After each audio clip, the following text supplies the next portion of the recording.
When looking at the Texas 19 runoff race, it's getting about that time where you're going to start seeing former candidates come out and make endorsements. And joining us in studio, one of those former candidates, Jason Corley, in studio with us here on the Chad Hasty Show. Welcome back. Oh, morning, Chad. Thank you for having me on. Yeah, I appreciate it. Absolutely. Before we get into who you're going to be endorsing in this race, let's kind of go back and tell our audience and tell us, obviously didn't go the way you wanted it to, but how was the experience of running for Congress? Well, the only way you can lose in something like this is if you drop out. That's the way I look at it. I ran the race. I kept the pace. I finished the race is the main thing. And, it was a good experience all the way around. I just really want to thank everybody in District 19. I met a lot of great people. I've never learned so much in such a short period of time about the issues, about politics, just the ins and outs of how all these things work that, we talk about every day. But then, when you sit down and you talk to somebody who's, right smack dab in the middle of it, you get to hear the answers that you don't normally hear. You get to hear the information that's not just talking points. And that's what I tried to get out as much as possible during the election. Visiting with Jason Corley in studio, who ran for District 19. Is politics something you think you're going to stay involved in? Oh, I plan on it. What was it Plato said? Those who refuse to participate in politics will be ruled by their inferiors. Just even if you don't win an election, just by stepping in the ring and and making your voice heard, or bringing up some important issues, bringing up important topics. You can shape and change the. Politics in our country. Just by doing that alone. If you force other candidates to discuss issues that they don't want to discuss, or point out the 600-pound gorilla in the room that nobody wants to talk about. And one thing that I kept hearing from folks who saw you at forums, heard you here on the show, is that, like the guy, sounds like he knows what he's talking about, but maybe he needs to run for something else first. And I'm sure you might have heard that criticism that's out there. And it's good to hear that you're going to stay involved and maybe run for another office sometime. Oh, definitely. Oh, I'm sure I will. I don't know what it'll be, but yeah, I definitely plan to stay engaged. And that's a fair criticism. That doesn't bother me at all. I'm thick-skinned enough to understand that. Yeah. Now, in the runoff election, you have Jody Arrington, Glen Robertson in the runoff. Went the way I think a lot of people were expecting, especially later into the campaign. I think that Colonel Starr was, had a chance to make it into the runoff, but for a number of reasons just didn't get there. So now you have Jody Arrington, Glen Robertson in this campaign. Who do you support in this race?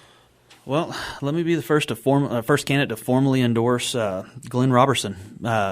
I've said it from the beginning when I was running my campaign. We need to be voting for the person who's in the same boat with you, and I believe that candidate's Glen. And the reason I believe that is, Glen has Robertson bonded warehouses. They store ag chemicals over there.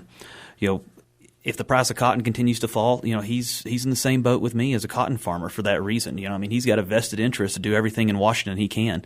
As a small business owner, same as myself, Glen's got a vested interest to do anything and everything he can to help small businesses, whether that's getting rid of Obamacare, whether that's helping us out in our foreign markets with the World Trade Organization to help us compete on a more level playing field. Yeah, I believe Glen's that candidate simply because he's in the same boat with me. The Arrington campaign, they've obviously accused Robertson of going negative in this campaign, and there are a lot of folks who kind of expect this race to get a little negative going into a runoff, as the two candidates will really try to separate themselves from each other. Is that something that you think voters should be worried about? Is that something that you think will be negative for Robertson? It could be argued that, while the ads that came out right before Election Day probably helped Robertson in a way, there were some detractors who said they didn't like that he went negative. Well, when people complain about that, I kind of just want to say, get over it. It's politics. It is what it is. Look at the presidential election of 1800 between President Adams and, at the time, Vice President Thomas Jefferson. Let's see, what was it? I'll read this one to you. I just thought this was great. Adams' people said he is a mean-spirited, low-level fellow, the son of a half-breed Indian squaw, sired by a Virginia mulatto father. I mean, at the time, that was the dirtiest, lowest slam you could possibly say. That's worse than anything Trump ever said, about any of the other candidates. And he only used one word. These guys went on to extensively bash each other. So, no, I don't even think there's been any.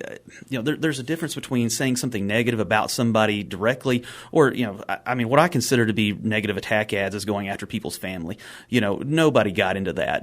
That was, to me, that's just the nuclear option. You don't do that. That blows back on a candidate. And they shouldn't do something like that.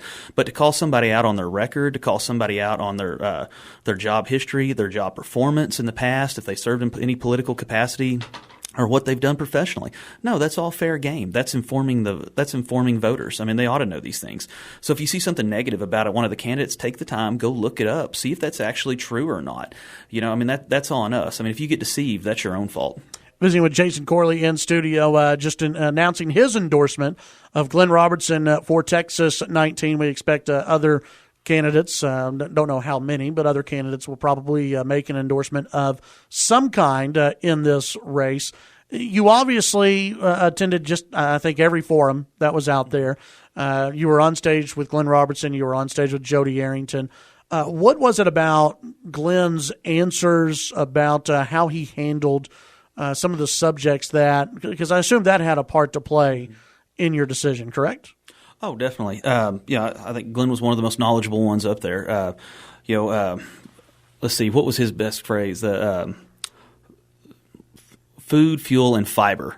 He was the one that first said that in his. Let's see, that was on his website at first, and then I started hearing other candidates start to steal that line, and that's when you're saying something right. Was when other candidates start borrowing your lines and trying to use it before you, or you start looking down to see who's in what order. Like, oh, yep, he's going to steal my line on this one, and we had a lot of fun with it. We did it back and forth to each other quite a bit.